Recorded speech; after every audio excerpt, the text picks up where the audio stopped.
Bonjour à tous, bienvenue sur la première vidéo YouTube de la chaîne BCPST Facile. Donc c'est une chaîne qui va reprendre pas à pas le programme de BCPST en biologie. Et on va tenter ensemble d'expliciter les parties du programme qui posent le plus de difficultés.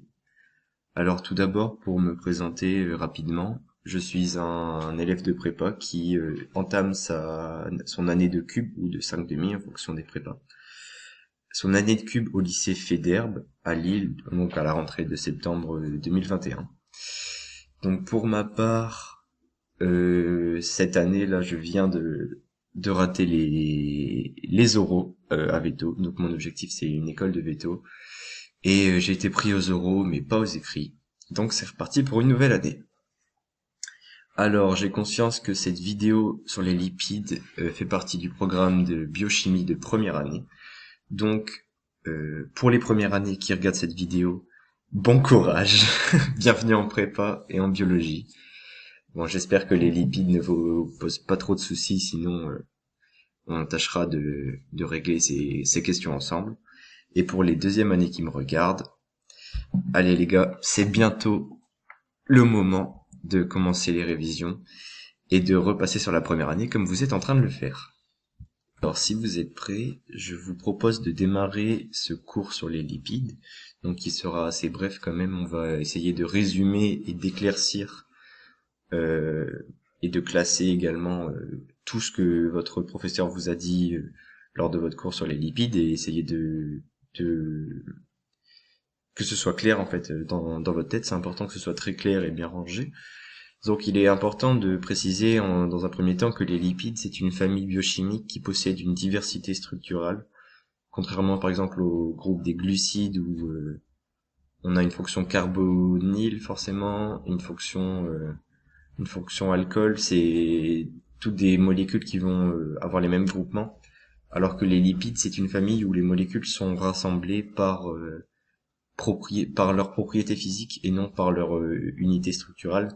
Donc par exemple, une propriété physique très connue des lipides, ça va être leur non-miscibilité avec l'eau, et par exemple leur miscibilité avec le benzène. Il est important également de préciser que les lipides ne sont pas des macromolécules, parce que ce ne sont pas des assemblages de petites molécules. Donc aucun lipide n'est une macromolécule, même si par exemple leur poids est supérieur à 1000 ou 5000 daltons. Donc je vous propose dans un premier temps d'attaquer, si on peut le dire, les acides gras et expliciter qu'est-ce qu'un acide gras précisément. Alors un acide gras, ça va être une molécule qui va posséder une fonction acide, donc la fonction COH ici, et une longue chaîne carbonée, donc de plusieurs carbones avec des hydrogènes, qu'on appelle une queue aliphatique. Alors on peut classer ces acides gras de deux manières. Donc les acides gras saturés, donc ça va être une queue aliphatique, où il n'y a aucune insaturation, donc aucune double liaison.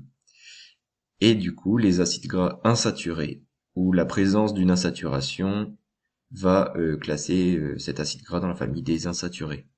Donc il est important de connaître cette distinction des acides gras saturés ou insaturés, parce que ça a une importance qu'on verra par la suite sur la fluidité membranaire. Alors c'est la présence d'une insaturation peut aboutir à deux configurations, donc que vous verrez également en cours de chimie. Donc la configuration cis et la configuration trans. Donc la configuration cis, ça va être la configuration un peu la configuration Z en chimie, donc Zusammen, et la configuration E, Entgegen en allemand. Alors quelles sont les relations et on va dire les mécanismes à savoir en relation avec les acides gras dans la cellule et en BCPST en général.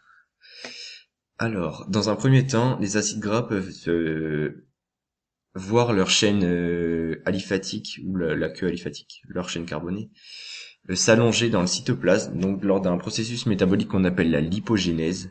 Donc chaque tour de lipogénèse va rajouter 2 carbones. Donc par exemple ici on rajouterait va rajouter 2 carbones par tour de lipogénèse. Donc ça c'est un processus métabolique qu'il ne faut pas savoir dans le détail.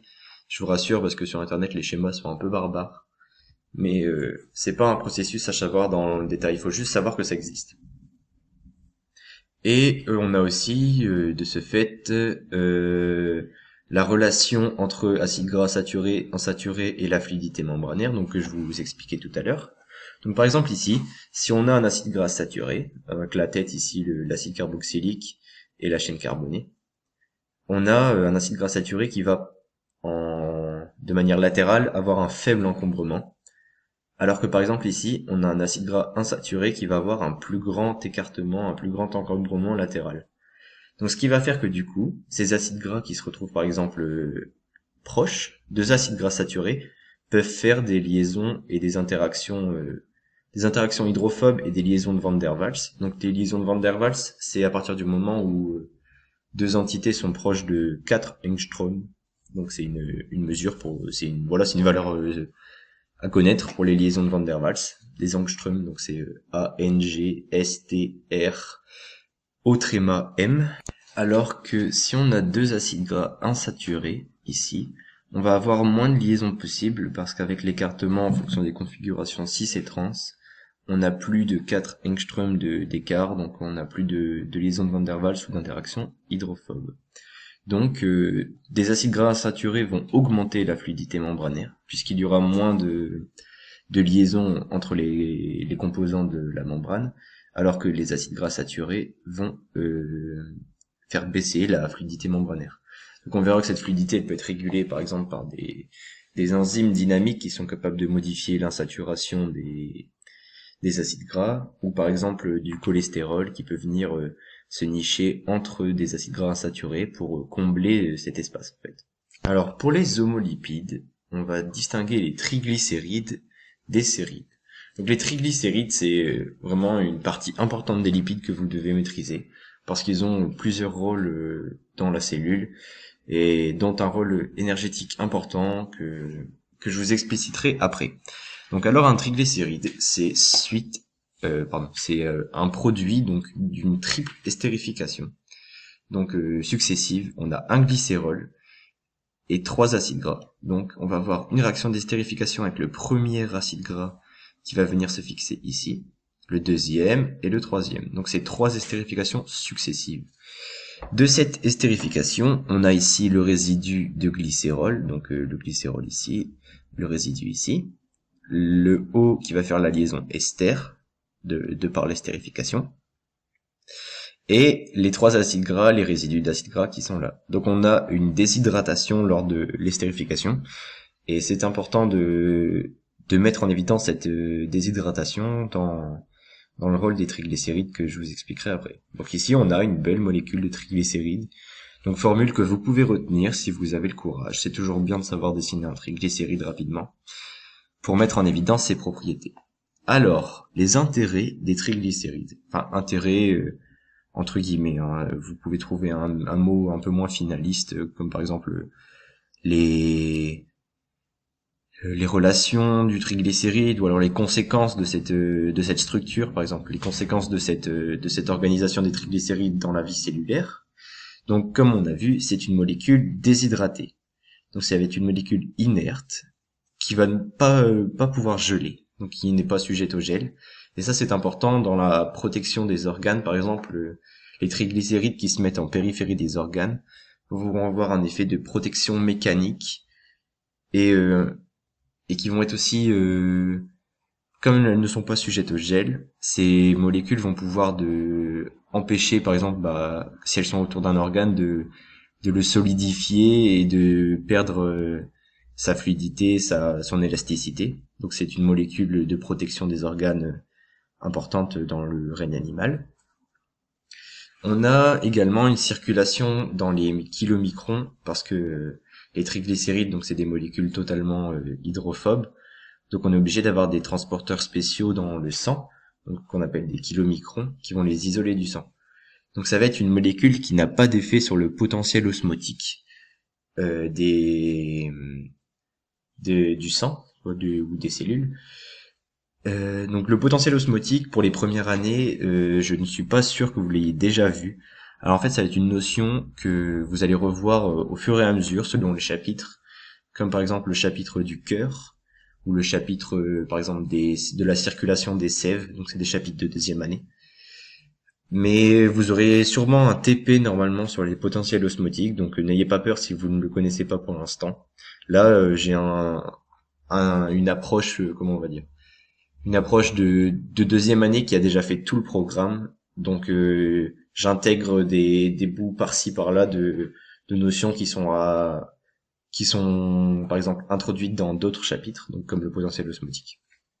Et dans un dernier temps, on a le triglycéride comme réserve énergétique. Et ça, c'est très important. Donc c'est vraiment la conséquence importante à retenir sur les triglycérides. Bon, les trois sont à retenir, mais voilà, là c'est la primordiale que j'ai mise à la fin. Donc par exemple, le triglycéride peut être hydrolysé par une lipase. Donc c'est la fonction, la flèche dans le sens inverse. Donc on a alors un glycérol et 3 acides gras. Et c'est cette libération d'acides gras va être à l'origine de ce qu'on appelle la bêta-oxydation dans la mitochondrie. Donc dans la mitochondrie, on a un processus métabolique qu'on appelle la bêta-oxydation, qui va former à partir de ces acides gras de l'acétyl-CoA. Et les premières années, vous ne l'avez pas encore vu, mais vous aurez une partie d'enseignement sur le métabolisme, normalement qui arrive en milieu d'année. Et le métabolisme, vous verrez que tout se base à partir de l'acétyl-CoA. Pour la respiration, à l'entrée de la mitochondrie, tout devient de l'acétyl-CoA. Et de cet acétyl-CoA, on fait toute l'énergie cellulaire, quasiment. Donc c'est primordial, c'est une source d'énergie énorme, parce que comparé au glycogène qui libère 17 kJ par mol, le triglycéride va en libérer 38, donc plus du double. Donc c'est vraiment une réserve énergétique très très très importante. Pas la privilégier dans la cellule, parce que vous verrez en métabolisme pourquoi, mais c'est une grosse réserve énergétique. Donc dans la famille des homolipides, on a également les sérides, que vous verrez, alors là pour le coup, tout au long de votre prépa, parce qu'ils sont à la fois dans les cires des animaux ou les cuticules des végétaux. Donc dans les cires des animaux, normalement dans le TP écrevisse, vous avez parlé des sérides. Également les sérides qui sont abordées dans les chapitres ou les TP sur les végétaux où vous parlez de cuticules. Donc des sérides, c'est également des estérifications, donc comme le triglycéride, sauf qu'il y en a qu'une, c'est avec un alcool à longue chaîne. Donc le glycérol, c'est relativement une petite chaîne carbonée, donc 3 carbones, c'est pas énorme. Alors que là, il faut que l'alcool soit à longue chaîne carbonée. Donc c'est une molécule très hydrophobe qui va permettre, par exemple, pour les oiseaux qui sont recouverts, qui ont leurs plumes recouvertes de cire et donc de sérides, lorsqu'ils plongent dans l'eau, par exemple, comme le martin pêcheur pour attraper un poisson, et il va pouvoir ressortir avec les ailes sèches presque, parce que comme son aile est recouverte de sérides, elle est pas trempée, c'est un peu une protection. Donc il va pouvoir voler sans avoir le plumage trempé, ou par exemple les scorpions, tout ce qui est animaux du désert avec des cires et des sérides, ça va empêcher la déshydratation énorme dans un milieu asséchant où l'eau est rare, c'est une convergence évolutive. Nous pouvons désormais passer aux hétérolipides. Donc cette fois-ci, les hétérolipides, les principaux à retenir, ça va être les phospholipides. Alors les phospholipides, ça va être un résidu d'acide phosphorique, donc que je dessine ici par une tête bleue. Donc c'est une partie hydrophile. On a une liaison phosphoester et avec 2 liaisons ester, donc ils sont pas forcément représentés. Regardez par exemple ici, j'ai juste fait la tête et les 2 acides gras. Mais c'est important de savoir que c'est une liaison phosphoester, donc d'où le phospholipide, et 2 liaisons ester avec les 2 acides gras comme on a vu précédemment. Donc on a une tête hydrophile, une queue hydrophobe, donc c'est ce qu'on appelle une molécule amphiphile. Donc on va avoir une importance de l'orientation de ce phospholipide, avec ici du coup une partie qui peut interagir avec l'eau ou des molécules hydrophiles, et ici des molécules hydrophobes. Donc cette molécule amphiphile va être responsable de plusieurs organisations, donc on appelle micelles. Donc je suis désolé, j'ai fait ça en petit. Donc ici on a les têtes en bleu des phospholipides et les acides gras qui vont vers l'intérieur. Donc ici on n'a que des interactions hydrophobes entre acides gras, et ici on a tout le contour de cette micelle en fait qui est hydrophile, donc qui peut se balader librement dans l'eau par exemple. On peut avoir une monocouche, donc avec les têtes hydrophiles qui sont mis côte à côte et les acides gras côte à côte, donc interaction hydrophile en haut, interaction hydrophobe en bas. On peut également avoir les bicouches, donc ça c'est très important parce que c'est la manière dont sont formées quasiment toutes les membranes du monde vivant. Donc on a une première partie de la membrane avec les têtes hydrophiles vers l'extérieur, les têtes hydrophiles vers l'intérieur de la cellule par exemple, si on prend une membrane plasmique, avec les interactions hydrophobes au centre de la membrane, donc qui sont essentiellement lipidiques. Donc on a tous des rôles structuraux pour les phospholipides qui sont primordiaux dans l'organisation cellulaire de chaque être vivant. On a aussi un rôle informationnel ou de communication, comme vous préférez, qui est très important dans la famille des phospholipides. Donc ça va être la voie de transduction du PIP2. Donc je ne sais pas si c'est quelque chose que vous faites en première année ou en deuxième année. Je sais que certains l'ont fait en deuxième, certains en première. Moi je l'ai fait en première année, donc c'est pour ça que je le mets ici. Donc par exemple si on a une membrane plasmique ici, donc 7 nanomètres, avec un messager extérieur, un messager extracellulaire, qui va du coup se fixer au récepteur spécifique qui est enchâssé dans la membrane, donc un récepteur forcément à structure lipidique pour qu'il soit enchâssé dans la membrane. Ici on a des interactions hydrophobes. Cette réception du message va entraîner une transmission du message via une petite protéine G, donc qui va circuler dans la membrane et qui va cliver le PIP2. Donc PIP2 c'est le phosphatidylinositol bisphosphate. Je ne pense pas qu'il faille retenir le nom. Bon, moi je l'ai retenu. Au départ, c'était un pari avec un copain. Au final, je les ai retenus. Donc, le PIP2 va se cliver à la fois en DAG, donc c'est le diaglycérol qui va rester enchâssé dans la membrane, et l'IP3, donc l'inositol triphosphate, qui va aller se fixer à un récepteur spécifique, donc à l'IP3, dans le réticulum endoplasmique, pardon. Donc ce réticulum endoplasmique va s'ouvrir avec la fixation de l'IP3 et libérer du calcium, donc des ions calcium qui vont ouvrir. Imaginez que là il y en a plein qui vont, hop, ils sortent. Et ce calcium, cet ion calcium va être à l'origine de déclenchement de réponses cellulaires. Donc ce qui est important dans ce rôle de communication, c'est le message extracellulaire qui est transmis en message chimique. Donc c'est un message chimique ici. Ici, on a par exemple un neurotransmetteur. Et ici, on a également un message chimique, mais intracellulaire cette fois-ci. Donc c'est un rôle important et c'est un exemple à connaître facilement schématisable, si on peut dire. Donc je vous conseille de retenir le phosphatidylinositol bisphosphate, ou plus simplement PIP2. On a également, dans la famille des hétérolipides, les sphingolipides. Alors les sphingolipides, on a également un acide phosphorique, donc le phospholipide. On a cette fois-ci un acide gras, ou au moins un acide gras, donc c'est possible qu'il y en ait deux comme le phospholipide. Et une sphingosine, donc cette fois-ci c'est le nom de l'alcool. Et pardon. Oui, et donc une fois que ce sphingolipide qui est constitué est lié à un groupement apolaire, donc ça va être un rôle structural. Donc ce rôle structural des sphingolipides est très important par exemple pour la sphingomyéline. Donc c'est le sphingolipide à connaître absolument. La sphingomyéline, elle est présente dans toutes les cellules de Schwann. Donc je ne sais pas si vous avez déjà fait le cours sur les membranes et la communication nerveuse, mais lorsqu'on parle des nœuds de Ranvier et de l'isolation électrique des membranes, c'est ces sphingolipides, cette sphingomyéline qui constituent les cellules de Schwann, qui constituent le nœud de Ranvier et qui vont permettre une isolation électrique. Et je ne sais pas si vous avez vu le schéma où l'information électrique à la place de passer à travers toute la membrane saute de bon en nœud de Ranvier comme ça. Et bah c'est grâce à cette sphingomyéline. Donc c'est vraiment un exemple important qui permet de faire des croisements entre les chapitres. Donc retenez cette sphingomyéline.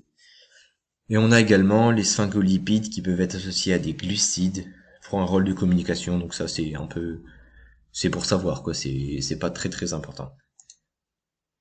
On peut passer aux lipides dérivés de l'isoprène, donc là ça ira plus vite parce que c'est un peu moins important. Donc ici on a la structure de l'isoprène, donc il y a une molécule amphiphile, là on a une partie hydrophile et toute une partie hydrophobe. Et cette molécule amphiphile, donc l'isoprène, peut être à l'origine du cholestérol, donc structure à savoir, qui est également une molécule amphiphile, donc avec la partie hydrophile et hydrophobe. Et cette, comme je l'ai dit précédemment au début de la vidéo, cette molécule de cholestérol peut être enchâssée dans la membrane et modifier la fluidité membranaire, donc c'est ce qu'on appelle un effet de tampon. Bon ici normalement c'est un N, hein, on n'écrit pas tampon avec un M, désolé pour cette erreur. Et ce cholestérol du coup va pouvoir être dérivé sous plusieurs molécules qui vont être importantes dans la vie cellulaire, comme par exemple la progestérone ou la testostérone, donc des hormones stéroïdes qui sont synthétisées dans les gonades des animaux, donc progestérone chez la femme, la testostérone chez le mâle, enfin femelle, mâle, c'est mieux que femme et mâle. Donc c'est un rôle de communication chez ces dérivés du cholestérol. Donc la progestérone va être normalement vous avez déjà fait le chapitre sur la vache. Là, donc la progestérone c'est l'hormone qui est à l'origine du contrôle des corps jaunes, des cycles menstruels, tout ce qui est autour de la vie sexuelle et comment dire, et gestative de la vache. Et la testostérone c'est l'hormone du mâle. Donc normalement c'est des concepts et du vocabulaire que vous avez déjà abordé lors du chapitre sur la vache. Mais on a également des dérivés du cholestérol qui ont aussi un rôle métabolique. Donc ça c'est super important si vous voulez montrer que vous connaissez en précision le métabolisme et les liens avec la biochimie. Donc par exemple, la quinone, ça va être un dérivé du cholestérol qui va être responsable du transfert des électrons. C'est mieux transfert que transmission ici, j'aurais dû écrire transfert. Donc c'est responsable du transfert des électrons dans la membrane de la mitochondrie et du chloroplaste. Donc vous verrez lors du cours sur le métabolisme, vous l'avez peut-être déjà vu. Et cette quinone, vous pouvez montrer que en étant un dérivé du cholestérol, c'est pour ça qu'elle est enchâssée dans la membrane et qu'elle peut transférer ses électrons. Et pareil pour le carotène, qui est également un dérivé du cholestérol, qui va permettre de transmettre l'énergie photonique dans la chaîne photosynthétique chez les végétaux. Et donc ça permet de montrer votre précision de connaissance et montrer que vous savez que lors du métabolisme, ça fonctionne comme ça grâce en fait aux propriétés que la quinone et le carotène héritent de la structure du cholestérol en fait. En fait, ce qu'il faut réussir à faire, c'est montrer que ça marche de cette manière grâce à l'origine biochimique. Si vous arrivez à faire ça, vous êtes des boss. Donc voilà, on arrive pour sur la fin de cette première vidéo. Alors je suis désolé au niveau montage, même sûrement au niveau du micro, etc. ou des coupures, c'est pas la meilleure vidéo, la mieux construite que vous avez faite, que vous avez regardée de toute votre vie. Je m'en excuse d'avance.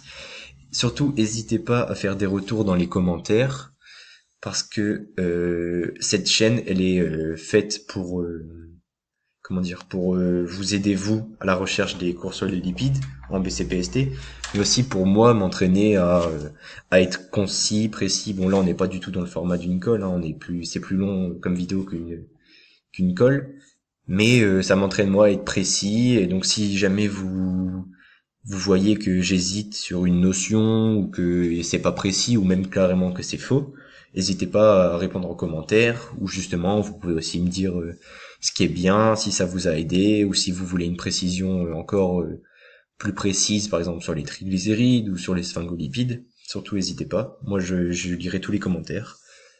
Voilà, n'hésitez pas à vous abonner si ce concept vous plaît, hein. De toute façon ça va s'améliorer avec le temps. Tenez pas trop rigueur pour l'instant, s'il vous plaît, du montage ou du son. Faites-moi des retours constructifs et on s'améliorera ensemble. Voilà, j'espère que votre BCPST se passe bien. N'hésitez pas à me demander si vous voulez un chapitre en particulier qui peut être construit de la même manière ou même avec des animations vidéo, etc. Je ferai tout mon possible pour vous aider. Voilà, je vous souhaite bon courage à tous et j'espère que cette vidéo vous aura été utile. Salut!